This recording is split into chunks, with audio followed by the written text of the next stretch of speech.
let's play a lightning round game. I'm going to be the bad guy, which I'm sure half the room would agree with anyway.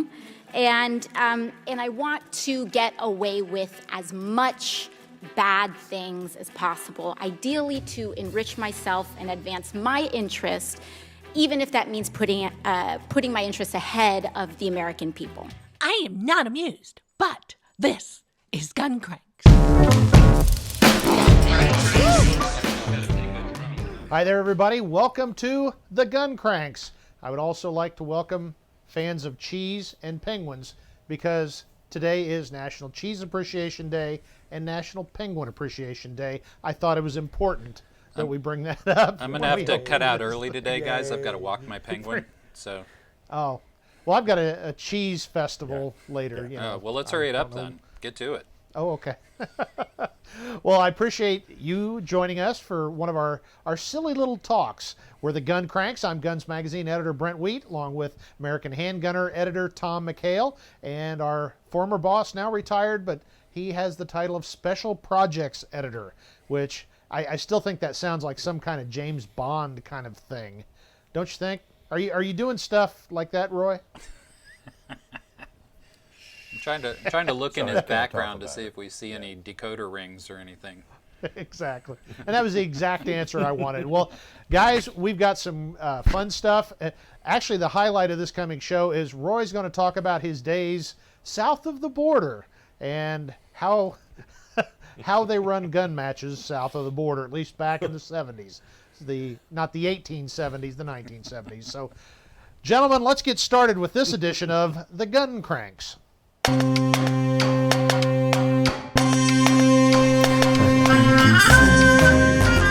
Guys, this ain't cool. Actually, I think it's really cool. But that was the topic I wanted to bring up is, why are shotguns just not cool anymore? I mean, defensive shotguns. Used to, gun magazines, 15, 20 years ago, shotguns were it. You know, you had different companies, Scattergun Technologies and Van Comp and Wilson Combat. Everybody was doing Yeah, it. Wilson Combat. Everybody was doing all kinds of cool stuff with our shotgun. This is the Mossberg 590 Thunder Ranch Edition. Clint's shotgun classes, Louis Arbuck's shotgun classes. Shotguns were the bomb. And I'm a cop of a certain age, so I can field strip a Remington 870 in the dark, blindfolded, without having to do push-ups. But they're just not cool anymore. And I guess I've got to admit that I think the main reason, at least in my opinion, is because the popular gun press just doesn't think they're neat anymore. What say you, gentlemen? I think it's millennials are sissies and they're afraid of the recoil. Ow! Ow! Owie! I got boo-boo. Hurt me you might have a point there. And it's really, Wow. really loud. You said that. Yeah. You know, these are on. These cameras are on. By golly. I mean, you know what? I really didn't even think of this until you said it. Because I think shotguns are cool. Because, you know, I mean, I have an 870, an old retired California Highway Patrol. I bought 870 as surplus 40 years ago. And there's a light on it. It's a very bare bones gun. There's nothing fancy on it. And that's in my rack right there. You know, and it's like, you have a problem you need to solve? There we go. Well, I'm sitting here at my desk. Well, it's hard to argue with the effectiveness. Yeah. I mean, it really is. So everybody, talks about, well, it's only got, whatever, 4, 5, 6, 8 rounds, depending on how you gear it up. But wow, they're really big rounds. Each The one's old worth guys a whole lot of when little I was a rounds. reserve in Chula Vista in the 70s, they used to call it a dozen gauge. And they'd say, you got the dozen gauge? Yeah. You know, and it's like, wow. Yeah, that was the do-all everything. But Well, I think, Roy, not to keep going back to the cop side of this, but the first time you ever seen somebody shot with a gauge, your face is always the same. It's a devastating weapon up close and even farther out. We always had to learn to select slug, and that's still pretty effective even at 100. Granted, you got to put a little rainbow in it, but you can still hit stuff at 100 pretty easily and beyond if you practice a little bit. But I think that's probably the reason, aside from Roy's millennial crack, is we're all focused on shooting out 600-800 yards now, and This ain't going to do it at that distance.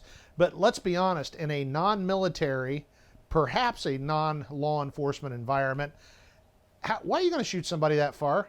Because here's something to think about. You shoot somebody that far, except maybe in a special circumstance. You're out at your ranch. They're all the way at the end of the driveway, and they're cranking rounds. I could see hitting somebody. But in my little suburban community, if I engage somebody 3 blocks over, I'd better have a pretty darn good reason for doing that. And I would really strain my brain trying to figure out how to justify that. You know, I saw. Oh, go ahead. Well, I was going to say, this brings up a good point for shotguns. If you're a shotgun person, you got to pattern your gun and pay real close attention to your ammo selection. I did a class that blew my mind at Academy up in Virginia, the old, what it used to be, Blackwater or Ninja Tactical or something. Anyway, it was a class on a Beretta shotgun. And we were using these federal amazing buckshot loads, and we you know where I'm going with this. We started at 3 yards on a torso target, right? One hole. We backed up to 5, backed up to 7, 10, 15, 25. 25. We're still here, right? So we went to 50 yards, all 9 pellets still in the torso. We went to 75 yards. 1 pellet barely outside the line of the torso. I mean, it's you can get my point here is that you can get the control that you think you might lack with a shotgun with judicious choice of ammo and understanding exactly. I think with those rounds, it over. almost is the opposite of what I expect and need from a shotgun, which I like. You know, no choke barrels with a buckshot load that expands fairly decently. You know, so you do get that 15-inch pattern at 15 yards or something like that. But I agree with you. I saw the transition as rifles started to get into patrol cars. First it was pistol caliber carbines like the Ruger early PC9, and suddenly the shotguns got relegated to the trunk. And then all the cops began to be trained on the rifles. That was where the concentrated training was. And so I think it just the shotguns became less lethal deployment guns. You know, they ended up with orange stocks and they shot beanbag rounds at people and deployed gas and stuff like that. And then I think it was just a cultural change because you know, we only had shotguns. There were no rifles. And so you made do and learned how to use the tool that you had. And I have a feeling that's why, like, Frank Hamer always carried a Colt single-action Army, even when he had other guns available, because he was confident and he was predictable and he knew how it was going to perform. And I think that's for those of us who cut our teeth on shotguns. It's like we've seen them work. We know they're effective, you know? Yeah. Well, I mean, what's funny is nobody denies that up close and personal, this thing is even far and away more destructive than most rifles, certainly the light caliber rifles, but yet nobody wants to use it. And that's what I don't understand. I'm not against rifles. I got a whole bunch of them right over there in the safe, but the gun that's under my bed, the gun that's next to my desk is a shotgun, because if I got to engage somebody in this immediate area, I want to put a big grapefruit size hole or several of them in them, and that tends to cool their enthusiasm for doing stupid stuff. I think some of it is the pew, pew, pew, pew, pew crowd. You know, in other words, everybody's... Pew. Yeah. Pew. Well, you know, yeah, it's like everybody wants to go pew, pew, pew, pew, pew, pew, pew, pew, pew, change your magazine, pew, pew, pew, pew, pew, pew, pew. And there's nothing wrong with that. And if you like to do that, and there are times when that's appropriate, I got it, you know. But when it's the thump at nighttime, and especially if you're in an urban environment, I'm sorry, but to me, it makes better sense to maybe have a sidearm, but my primary gun is going to be a shorter barreled shotgun, maybe loaded with number 4 buckshot with a light on the end of it. Yep. And you don't have to go pew, pew, pew, pew, pew. You know, Clint was always fond of saying you light them up, you know, and it is really true. But like any gun, there's training involved, and you have to learn how to run the guns. Which, I don't know, is anybody doing shotgun schools? Is Gunsight doing shotgun schools? I don't even know. I think they still offer them, but it'd be interesting to know when the last time they did one is. Mm-hmm. You know? But okay, I just had a sudden thought. You know, a lot of this is driven by the popular gun press, which follows the wishes of the shooting community. And you know, after the wars in the Middle East, you got all these guys and gals coming back that are very familiar with the M16, the AR-15 platform. So that's what they want. And I think that had a lot to do with it. So we chase trends like anybody else. We start talking about them. But my point being, kids, for those of you who are younger and you're part of the pew pew generation, you really want to stand out and be different and be cool, get really good with one of these. People will look at you like, oh my gosh, he's got a shotgun and he can really blow some stuff up with it. You will stand out in a crowd. All the other guys got their ultra cool Barbie guns with all the stuff hanging off of it, but you show up with a gauge, baby, and it's on. So. Well, you know, and especially 20 gauge guns with modern ammunition. And if you remain unconvinced by what we're saying, is go to YouTube and see anybody who's doing a 3-gun match with a shotgun, and prepare to be astounded at how fast they can run, how hard they hit, how fast they hit, and especially now with who makes the short shotgun round? Fiocchi? Federal does too. Or Federal does now, yeah. And Federal, now people are making guns that are specifically geared to handle that short round, and most of the short rounds are virtually as effective as a full-size loaded buckshot. And so suddenly you have a semi-automatic shotgun that holds 15 rounds, you know, a very effective buckshot or slug, and it's like suddenly that really changes the game for a lot of people. You know, one of the most watched videos we have at FMG on our YouTube channel is shotguns for home defense, and it was birdshot from an over and under typical shotgun. I think it's like 1.5 million views or some silly thing like that. But so don't tell me that shotguns still are important to people, because they are, and you know, and they want to know more. So, well, I think that's an important point too, Roy, and we've all seen this. Well, you know, the rifle I like this brand, and I've got all these accessories and blah blah blah. Well, so what do you own? Well, I don't have a gun like that, but I do have a shotgun. But one of these days, I'm going to buy the rifle. So again, I think it's kind of the gun that a lot of people aspire to, but when you get right down to it, the gun that people have under their bed, as I keep saying, is still a gauge. So I agree. Well, you know, I think one of the most effective tools, and I've sold a lot of people on this, is you get yourself, especially if you can find one of the older exposed hammer side-by-side shotguns. But even if you can't just a good old-fashioned Coach gun from Rossi or something, a side-by-side shotgun.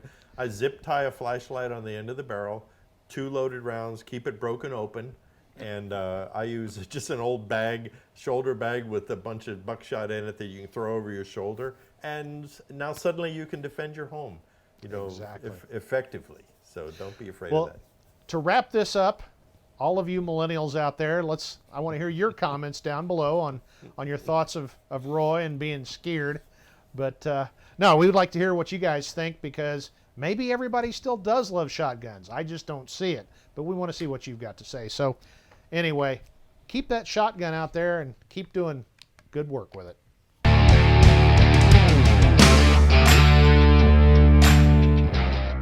I know sometimes when companies announce a new cartridge, there's a collective groan in the firearms community and shooters in general. It's like, do we really need, a 19 pin fire, for cartridge for something? And it's like, so when I first heard about the 30 Super Carry, launched just a few days ago by Vista, think Federal Remington Spear CCI, I collectively groaned, because I thought, great, we already have everything we need. Why do we need this?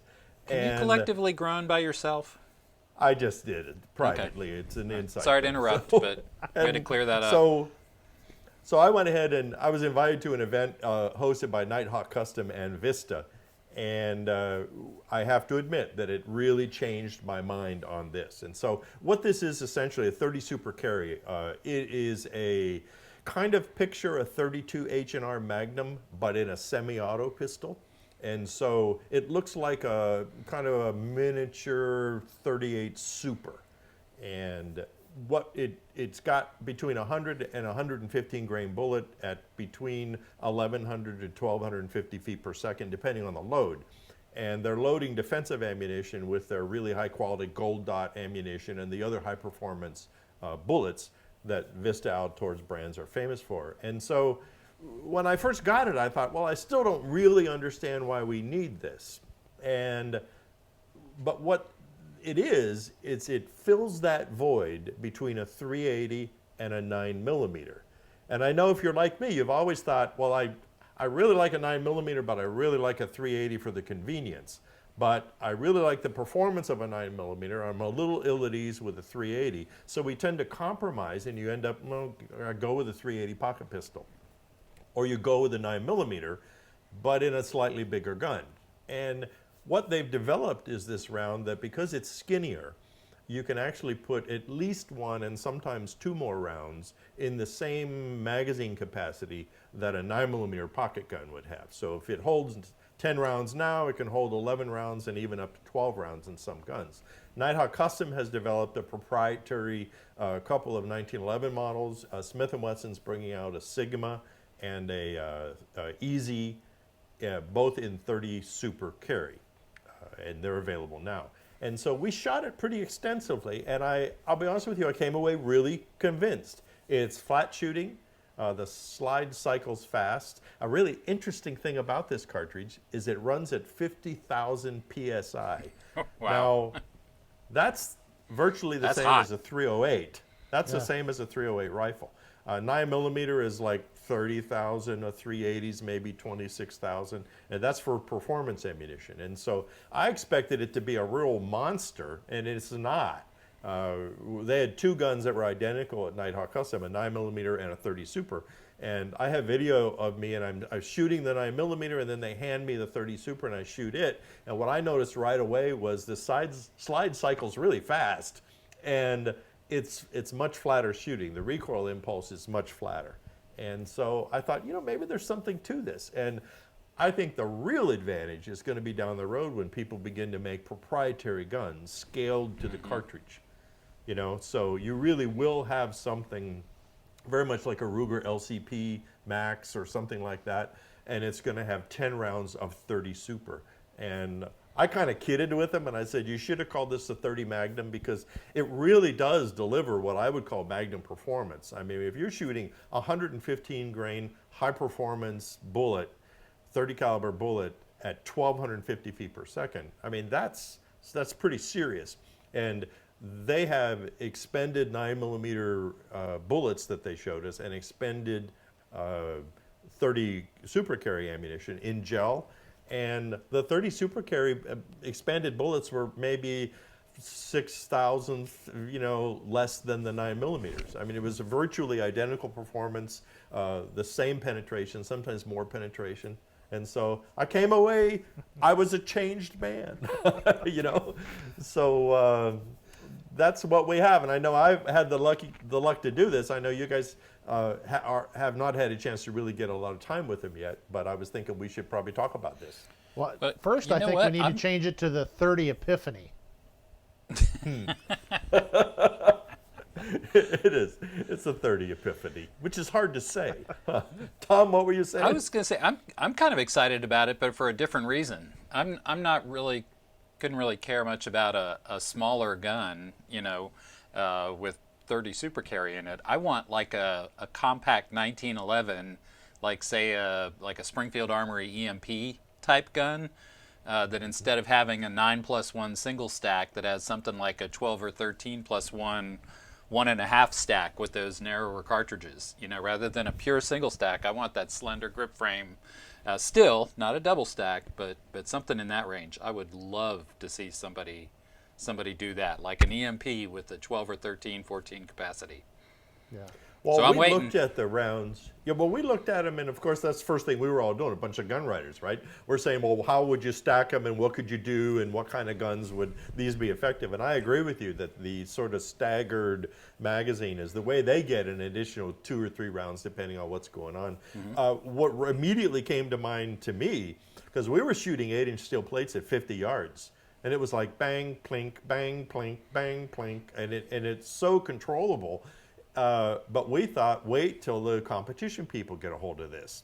Yeah. Because can you imagine one of these, STI based or, the high cap 1911 style guns? Well, suddenly you've got, I don't know, 25, Yeah. of these, which according to the engineer at Vista, that he feels that you could probably make major with the right load. And it's so flat shooting, and with a comp, it would be, because it's got a lot of pressure, of course, and so that would really help the comp perform even better. I think as soon as the general public sort of gets their hands on this and these R&D people start putting their heads around what this is going to do, I think it'd be pretty darn fun. I'm looking forward to a lot of things down the road. I mean, I'd love to see somebody come up with a carbine for this, for instance. Oh, that'd be fun.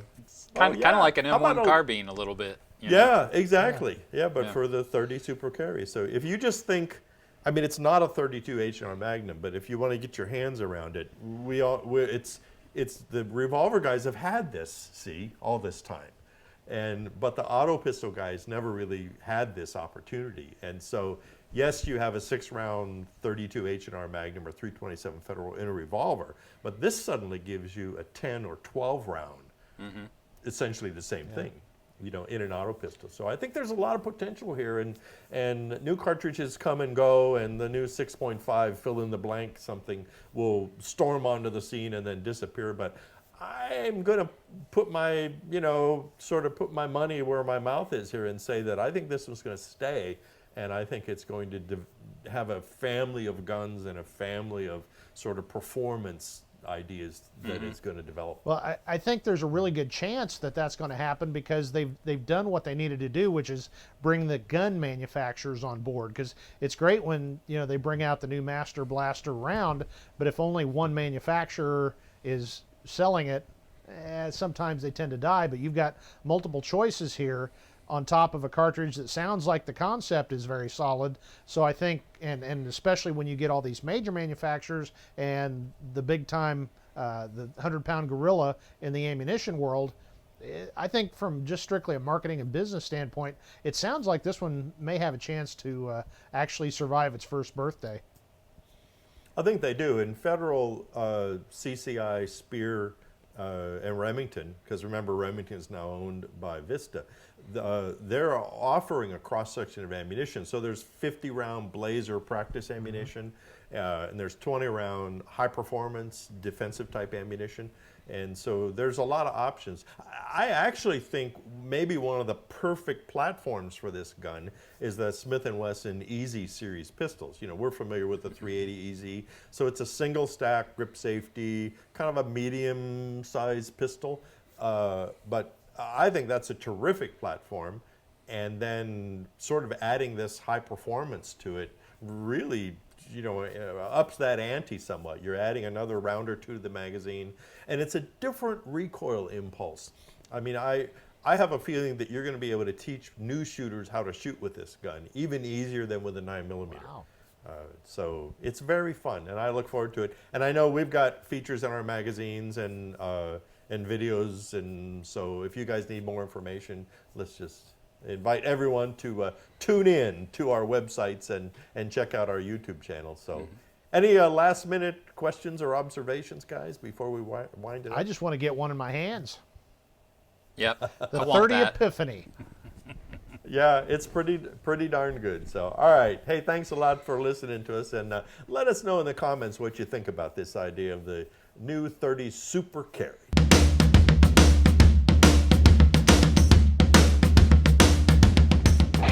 Hey, Tom, Yeah.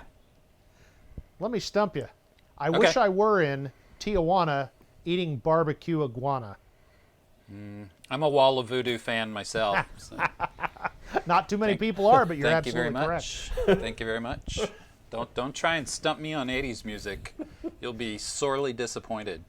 Hey, but seriously though, on that topic, I've been kind of fretting over the border crisis. The Mexican border crisis. Well, the media doesn't realize that there might be one, but I think there is. Right. And I actually have a potential good solution that's diplomatic in nature. So I said, okay, so if we want a diplomatic solution, we need to find someone who's been to the border more times than Vice President Kamala Harris. You know, and we know how much time she spent down there, but I think there's one guy who has spent more time on the Mexican border than our Veep. And south that of guy the is border. South of the border. That guy is Roy Huntington. Well, maybe more than you guys. Well, that's I was not going to say, saying all much, three of but- us have spent more time than Kamala Harris. I've been there more than the Vice President, yeah. Yeah. Once. That's astounding. Well, it is true. I grew up on the border near San Ysidro and was there in a lot of the really interesting days, you know, the early days of the border bandits and all that kind of stuff. And I was a reserve on the Chula Vista Police Department. I think I got about 74 is when I got hired there. And yes, we used to go to Mexico and we used to take guns with us to Mexico. Hey, can I stop you right there for a clarification point?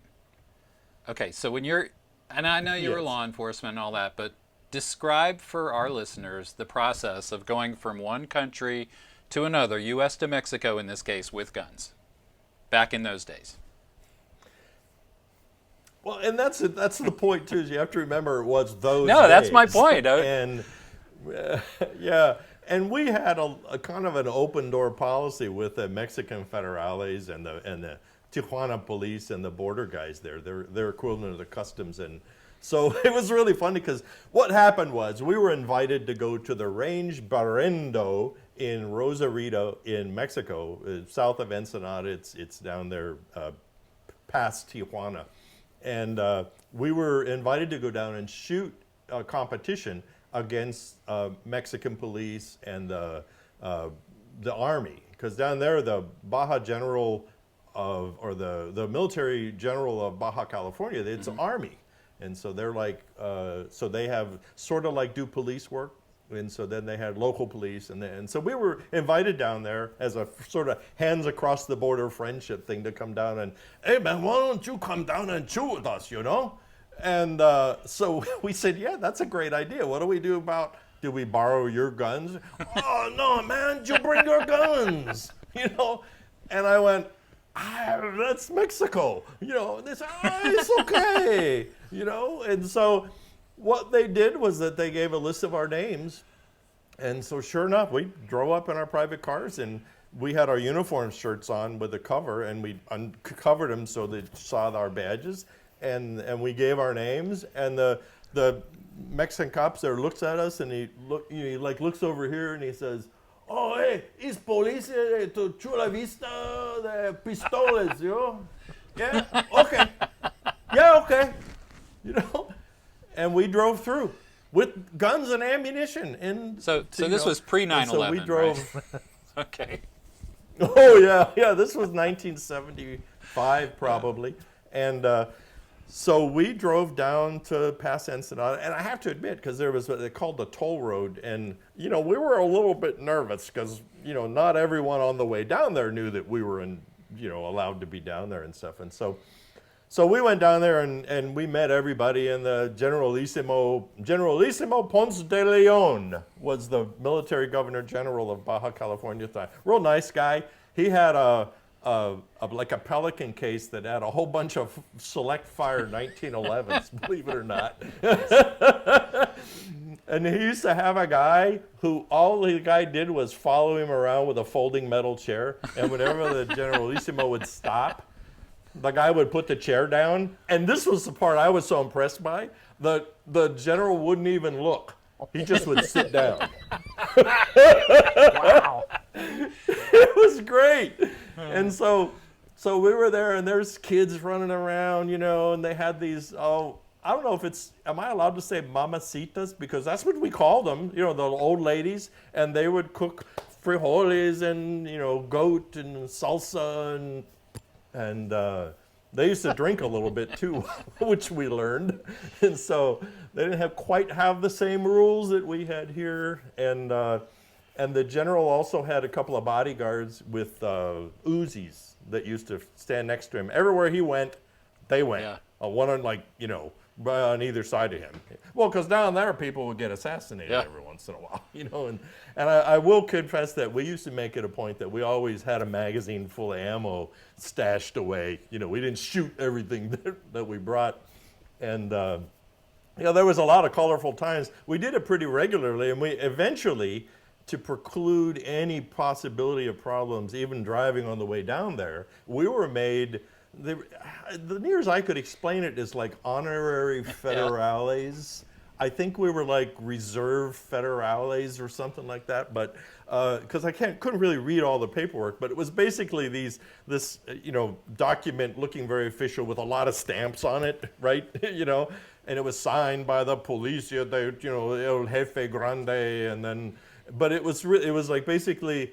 Un policía de Roy Huntington, necesito de pistola de Smith & Wesson, model 19 with serial number, and the shotguns and a rifle, whatever we had, right?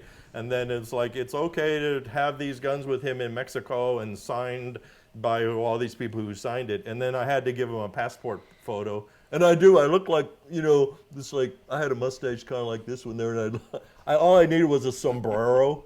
And I would have looked right at home. So, and then we would pull up to the border, hold that up, and then it was always like, oh, sí, señor, sí, vámonos, vámonos.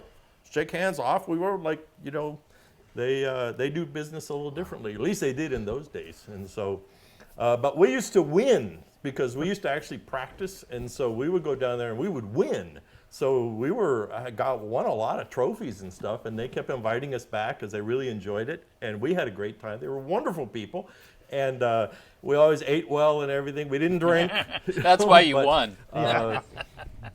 Yeah, but there was this thing called the El Presidente match, which we still do, and you basically put your back to a bank of 5 targets, I think it was.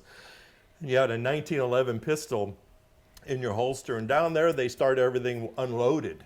And so on the whistle, you drew your gun and turned and faced the targets and chambered around, and then engaged the targets, bang, bang, bang, bang, bang, bang, bang. And you do that, I forget what it was, 4 or 5 times or something. And so, what we did was we got a bunch of old military flap holsters from the local surplus store, and we cut the flaps off. And with a military holster, a lot of people don't know this, but if you rotate the 1911 out to so the butt's pointing to the right, and you push it down into the holster and pull it out, you can chamber around. That's dirty. 99% of the time you can, right? And so the first time we did that, we went, drew, then flick, flick, and off, and they were like going, hey! Hey, hola momento, hey, and so we showed them, and then they all wanted to do it, of course, and it was okay till the general wanted to do it, and the general had 1 or 2 toddies, and so we were telling him that, no, this really isn't a good idea, General, it takes a little practice and stuff, no, it's okay, and so he did it. And he pushed the gun down, pulled the gun out. Of course, it went off. It creased his butt. He fell down on the ground. The 2 bodyguards cocked their Uzis and started pointing Uzis around. And we're like going, it's okay, And but the general got up and he was laughing so hard, Oh, it's pretty funny, huh? And we said, yes, it's pretty funny, and thank you very much, and true story. And so then that was pretty typical of a day. And then they used to do this other thing where we brought it to the States, but they started it in Mexico, and I can't remember what the name of it was called, but it's basically the early days of steel silhouette shooting there wasn't steel silhouette. It was you shot at goats and pigs and things. And so they had this thing which surprised me, and they would tie a goat up at 1,000 meters. So that's, what is that in American? Yeah. 6/10 of a mile, right? Yeah, 6/10 of a mile. And then on a 20-foot lead, and then they had a thing almost like the old bingo, where they used to get the ping pong ball out of the little turner thing, right? And they'd call a number. Well, only these were 1 through 30. And so you paid $1, and then you reached in here and you pulled a number out, and that was the order that you then got to take a shot at the goat. And whoever shot the goat got to keep the goat. So we all brought our bolt-action hunting rifles and stuff like that, and you pay your $1. And so the moral of the story is the shooter number 1 goes up and stands on this little concrete pad, and you're allowed to shoot offhand, and you get 1 shot at the goat.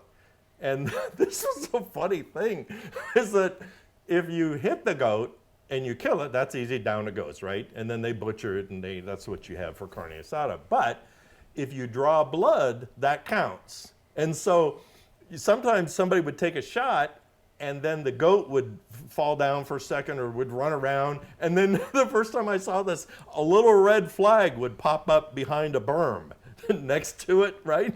It would like wave back and forth, back and forth, back and forth. And then you'd see a couple little heads pop up and peek, and then wave the flag some more, wave the flag some more. And then 2 little kids would run over, look at the goat. And then if the goat was down, then they would, flash the red flag, right? But if the goat was still alive, then they would run behind the berm, and then a green flag would flash out, and then let the shooting begin. Of course, we were like, what? This is okay. You can do this, And so, but I remember I got the goat one time, and what we did, there was an orphanage next door, and we just donated the meat to the orphanage, But that was pretty darn fun, and they sure do enjoy that in those days. I don't know what goes on down there now, but I'd say by shooter number 20, if nobody's hit the goat, but everybody's still drinking tequila, it gets pretty colorful out on the firing line.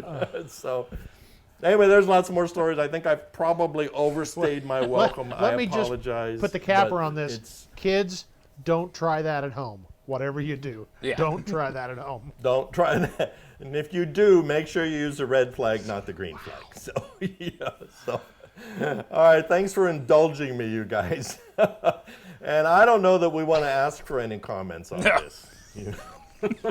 Let's shut off the comments. All right. All right, no. Let's see you guys later.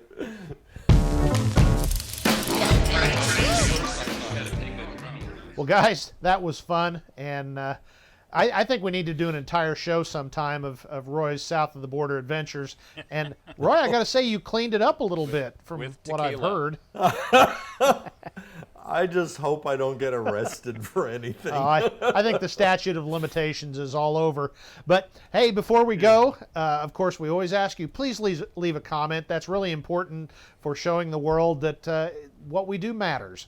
It may not actually matter, but at least it looks like we do if you leave a comment. And please subscribe. We'd also like you to check out gunsmagazine.com, AmericanHandgunner.com, AmericanCop.com, and we should put in a plug for ShootingIndustry.com, our sister publication. It's a trade publication, but a lot of good stuff over there. And we do special publications. Tom, talk about those real quick. Yeah, you can pick up the latest version of Concealed Carry and Self-Defense wherever magazines are sold near you. If you can't find them there, visit us at AmericanHandgunner.com or GunsMagazine.com, and you can buy your own online.